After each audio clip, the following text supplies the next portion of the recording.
Hi hello అందరికి నమస్తే, welcome to our channel. నా పేరు రవీందర్. కూటమి అధికారంలోకి వచ్చిన తర్వాత ఈ పార్టీకి సంబంధించినటువంటి ఎమ్మెల్యేలు కానీ ఆ పార్టీ నాయకులు అనేక మంది వాళ్ళు ఆర్థిక వనరుల మీద దృష్టి పెట్టారు. ఏ రకంగా మన జేబులు నింపుకోవాలి, ఏ రకంగా ప్రజల నెత్తిన టోపీ పెట్టాలని దానికి సంబంధించి ఎక్కువగా ఆలోచిస్తున్నట్టుగా కనిపిస్తూ ఉంది. ఎందుకంటే వాళ్ళ పత్రికల్లోనే, వాళ్ళకు అనుకూలమైనటువంటి పత్రికల్లోనే ఈ జరుగుతున్నటువంటి అక్రమాలకు సంబంధించి, అవినీతికి సంబంధించి రాస్తూనే మళ్ళీ వాటిని కవర్ చేసేటువంటి ప్రయత్నం చేస్తున్నారు. మరి ఇలాంటి వార్తలను, ఇలాంటి అవినీతి అక్రమాలకు సంబంధించి మరి సాక్షి పేపర్ కవర్ చేయట్లేదని బాధపడాలో అర్థం కావట్లేదు. ఎందుకంటే ఇది జగన్మోహన్ రెడ్డికి ఉపయోగపడే విధంగానో లేకుంటే ఇంకో రకంగా నేను చెప్పటంలే. ఇదేంటంటే ప్రజలకు సంబంధించినటువంటి విషయం. అక్కడ సుమారుగా 300 మంది, 300కు పైగానే ఉంటారంట అక్కడ. వాళ్ళంతా కూడా ఒక యూనియన్ అయ్యి, ఆటోలు ఇవన్నీ ఉంటాయి కదా, లారీలు, ఇట్లా యూనియన్ అయ్యి పాపం వాళ్ళు అక్కడ ఈ బూడిద ఉంటుంది, ఆ బూడిదకి సంబంధించి దాన్ని మరి ట్రాన్స్పోర్ట్ చేసుకోవడానికి ఒక యూనియన్గా ఏర్పడితే ఇప్పుడు వాళ్ళ కడుపు కొడతా ఉన్నారంట అధికార పార్టీకి చెందినటువంటి నాయకులు. దానికి సంబంధించినటువంటి ఒక వార్త ఈ టీడీపీ అనుకూలమైనటువంటి పత్రికలో ఈరోజు రావడం జరిగింది. దాన్ని వాళ్ళు భలే కవర్ చేశారు. మళ్ళీ ఇది అంతా కూడా మళ్ళీ జగన్మోహన్ రెడ్డి మీద నెట్టేసేటువంటి ప్రయత్నమే చేశారు వీళ్ళు. మరి ఏదైతే విజయవాడ ప్రాంతంలో ఇబ్రహీంపట్నం ఉందో ఆ ప్రాంతంలో ఉన్నటువంటి వీటీపీఎస్లో బొగ్గు మండించడం ద్వారా 1000 టన్నుల బూడిద వస్తుంది.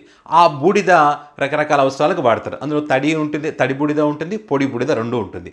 పొడి బూడిదనేమో సిమెంట్ కోసం వాడతారు. ఈ తడి బూడిద అనేటువంటిది దీన్ని చెరువులో కలిపేస్తారు. అక్కడ ఆ చెరువులో ఉన్నటువంటి ఆ బూడిదను ఉచితంగా తీసుకుపోవచ్చు. ఆ తడి బూడిద చెరువులో కలవడం వల్ల కాలుష్యం ఎక్కువ అక్కడ ప్రజలకు ఇబ్బంది కలుగుతుందని చెప్పి ఆ బూడిదను వేరే ప్రాంతాలకు తీసుకువెళ్ళడానికి అనుమతి ఉంది, ఫ్రీగానే తీసుకెళ్ళొచ్చు. సో అక్కడ ఉన్నటువంటి ఏదైతే ట్రాన్స్పోర్ట్ అసోసియేషన్ వాళ్ళు ఒక యూనియన్ ఏర్పాటు చేసుకున్నారో, సుమారుగా 300 మందికి పైగా ఉన్నారని, వాళ్ళు అక్కడ నుంచి ఆ బూడిదని తీసుకెళ్లి వేరే వేరు ప్రాంతాలకు తీసుకెళ్తారు. కేంద్రం ఒక ప్రకటన చేసింది గతంలో, ఈ బూడిదనంతా కూడా జాతీయ రహదారులు కూడా వాడొచ్చు అని చెప్పి. సో ఆ రకంగా ప్రకటన చేసినటువంటి క్రమంలో ఆ బూడిదంతా కూడా అక్కడ వాళ్ళకు అమ్మేటువంటి ప్రయత్నం చేస్తూ ఉన్నారు. ఎప్పుడైతే కేంద్రం ఈ ప్రకటన చేసిందో అప్పటి నుంచి కూడా మరి అధికార పార్టీ నాయకుల కన్ను దానిపైనే పడింది. ఇక్కడ చిన్న చితిక వీళ్ళు ఎవరైతే ట్రాన్స్పోర్ట్ ఉంటారో, బతుకుతుంటారు కదా, వాళ్ళ కడుపులు కొట్టేటువంటి పరిస్థితి. ఇప్పుడు వాళ్ళు అక్కడికి వెళ్ళి ఆ బూడిదని తెచ్చుకోవాలంటే అక్కడ డబ్బులు కట్టాల్సినటువంటి పరిస్థితి వచ్చింది. సో మళ్ళీ డబ్బులు కట్టడం సరే 100-200 ఎంతనో ఇచ్చినప్పటికీ కూడా అక్కడ వాళ్ళకు ఆ వెహికల్స్లో నింపుకునేటువంటి అనుమతి లేదు. అక్కడ అధికార పార్టీకి చెందిన దయ తెలిస్తేనే ఆ అవకాశం ఉంటుంది, లేకుంటే ఉండదు వాళ్ళకి పాపం. ఆ రకమైనటువంటి పరిస్థితి అక్కడ ఉన్నది. సో ఈ రకంగా వీళ్ళ పరిస్థితి ఉంటే అధికార పార్టీకి చెందినటువంటి 2 వర్గాలు, ఈ 2 వర్గాల్లో ఒక వర్గానికి ఆ వర్గం చేస్తున్నటువంటి పని, ఆ వర్గం సంపాదించుకున్నట్టు వీళ్ళకి నచ్చట్లేదు. కాబట్టి వాళ్ళు లారీలు వెళ్తుంటే అక్కడ వెహికల్స్ ఆపి అడ్డుపడినటువంటి పరిస్థితి నిన్న. అయితే ఆ వెహికల్స్ పైన మైలవరం ఎమ్మెల్యే తాలూకా అని చెప్పి ఆ వెహికల్స్ పైన ఉందని చెప్పి ఆ పత్రికలోనే రాశారు. ఇక మరి ఆ లారీల పైన కూడా అధికార పార్టీకి చెందినటువంటి పేరు ఉంది అని కూడా చెప్తా ఉన్నారు. ఆ పేరు మాత్రం రాయలేదు.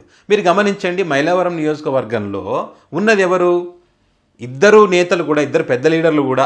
వసంత కృష్ణప్రసాద్ గతంలో మరి వైసీపీలో నుంచి ఇందులోకి వచ్చారు, ఈయన ఇందులో టీడీపీలో చేరారు కాబట్టి మరి అక్కడ అప్పటికే ఉన్నటువంటి ఉమా ఎవరైతే మాజీ మంత్రి ఉన్నారో మరి ఆయనకు టికెట్ ఇవ్వకుండా ఈయనకు టికెట్ ఇచ్చారు. మరి అంటే వీళ్ళిద్దరే కదా ఉన్నది అక్కడ.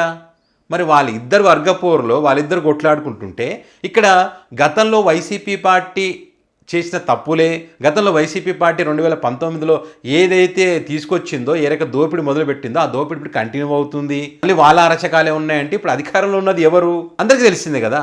మరి వైసీపీ దోచుకునేంత పరిస్థితి ఉందా? వైసీపీకి లీడర్ ఉన్నాడు అక్కడ.